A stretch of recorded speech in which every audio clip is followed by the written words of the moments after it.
Nigel Farage's ambitions are manifold. I mean, he had an ambition to be a member of Parliament. Now he's got it. He doesn't seem to want to do the job, trying very hard to find reasons not to hold constituency surgeries.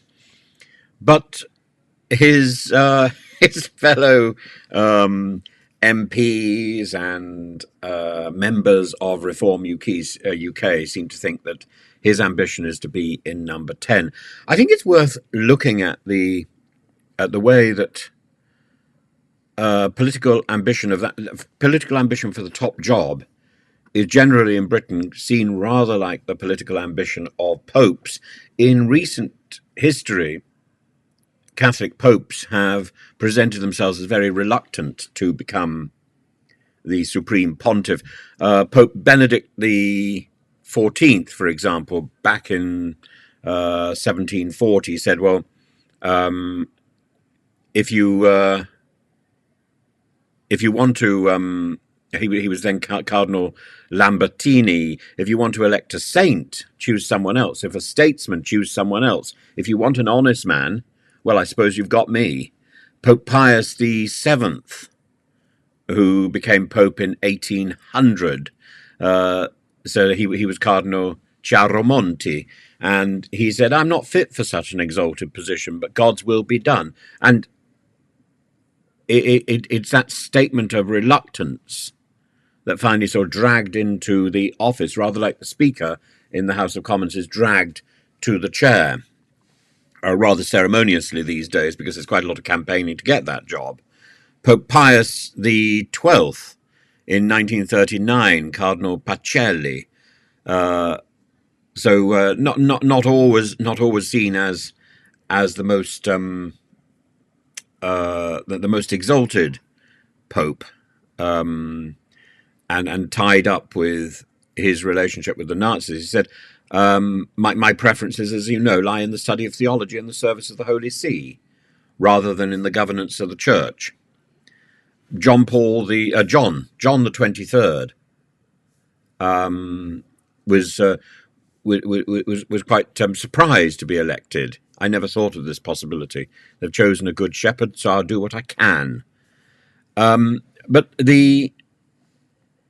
so do you believe all this humility? I don't know. There's a man called, I forget his name now. He wrote a book called,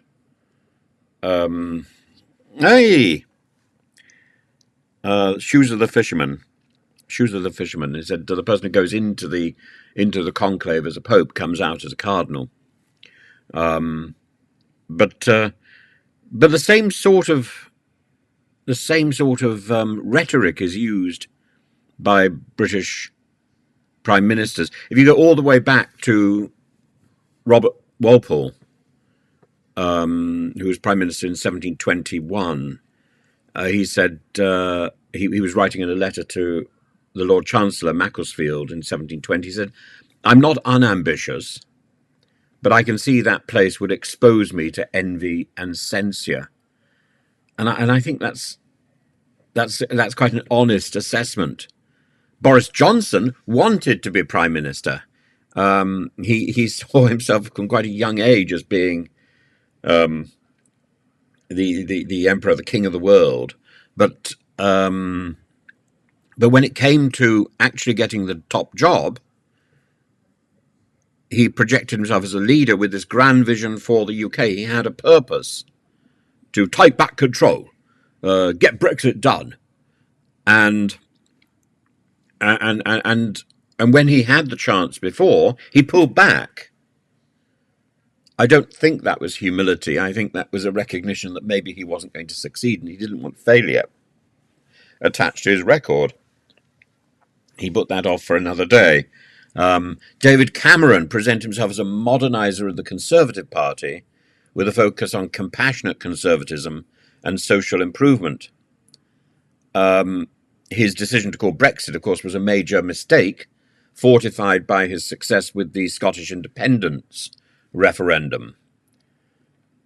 But the impression that one got was that he became prime minister in order to get the job done. Blair, the third way politics, the the reform of the Labour Party.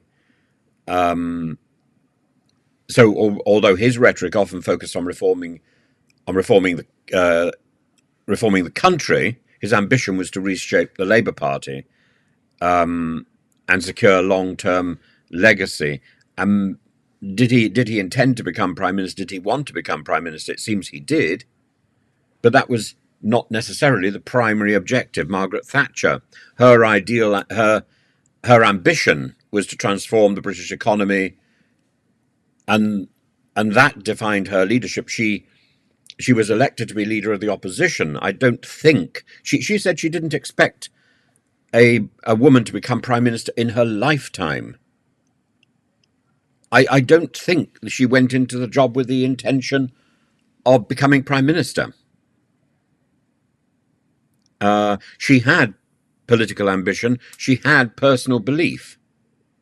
But it was about, I think in her case, it was about changing society. Winston Churchill, when he finally became prime minister, he said, "It's a burden which I do not seek, and I do not expect to bear." He was very old by the time he became prime minister in 1940. And his hesitance could perhaps have seen as a strategic move to garner wider support during a time of crisis. But his office was taken as a profound sense of duty to defend Britain.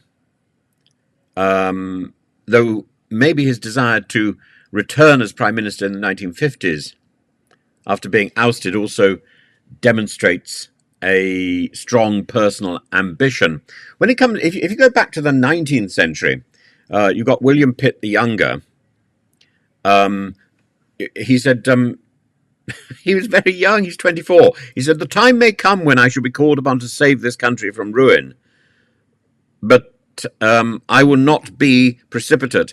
I will not step into a place which may be beyond my reach."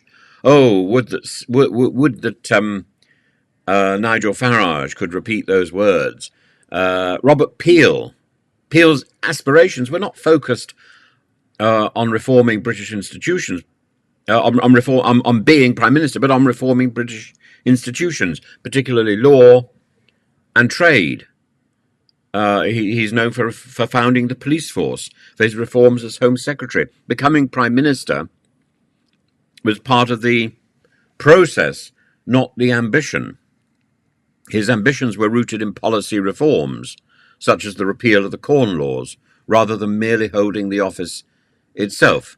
Palmerston's primary ambition seems to be maintaining and expanding Britain's influence abroad rather than his influence. I think he was quite happy to be Foreign Secretary and to remain as Foreign Secretary. He became Prime Minister, like Churchill, relatively late in his career, more as a culmination of what he'd been doing as Foreign Secretary. It was a culmination of his foreign policy influence rather than a personal goal. Benjamin Disraeli, his ambitions were more complex.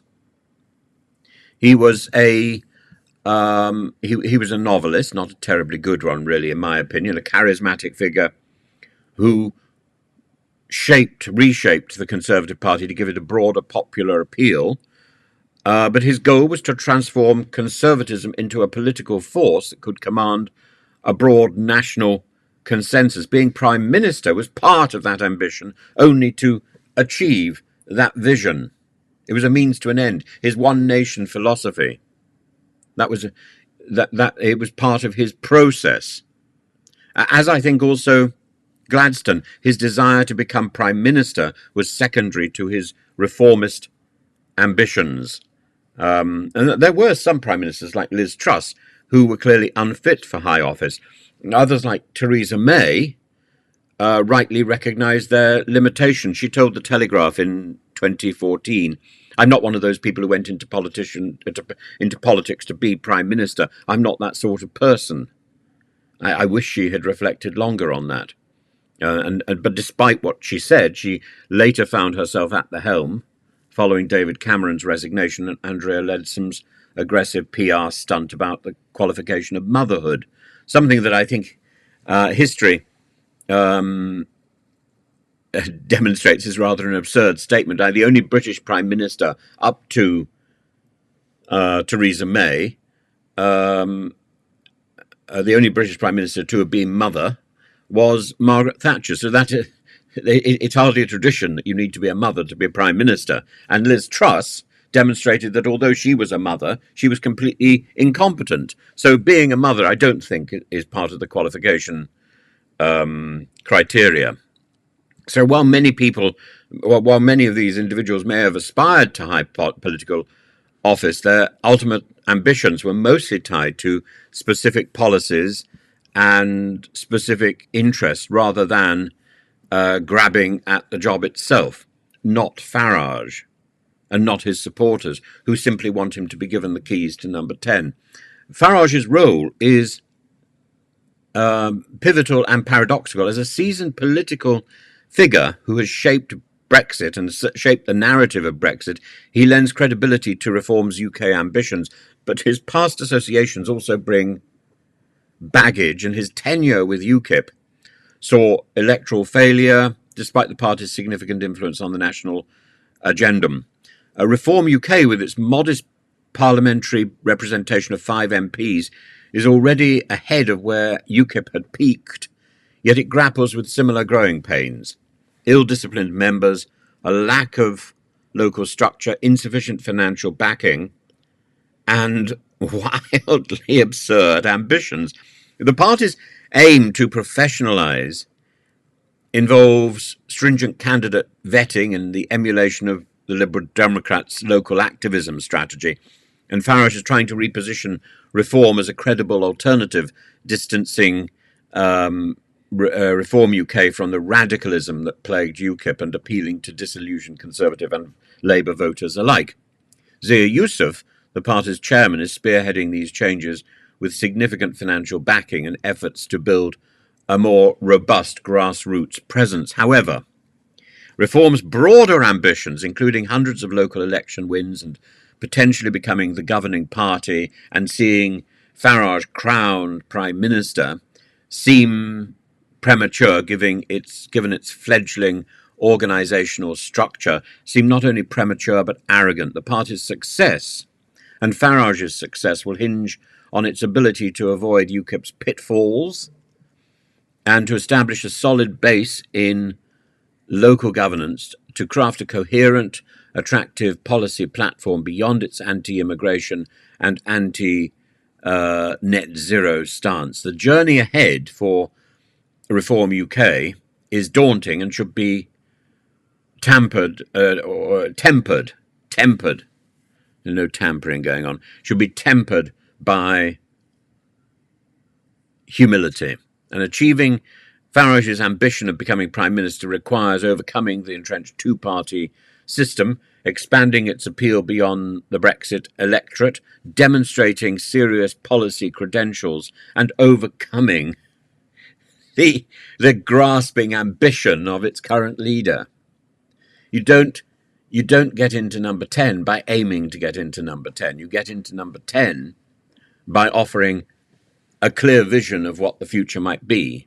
And then with humility, you bow to the responsibility that comes with the key to number 10, although I gather number 10 doesn't have a key anymore, it just has a policeman. The next few years, especially the local elections, the Welsh Parliament elections, the looming question of Scotland, will be crucial tests for whether Reform UK can grow beyond its initial promise and become a sustained political force, or whether it's going to be like the Shirley. I've got Shirley Temple in my mind. Anyway, the people who rebelled against the Labour Party, and eventually were subsumed into the Liberal Party, the Social Democrats, the SDP. That's it. Shirley Williams. There we are. Mind is working again.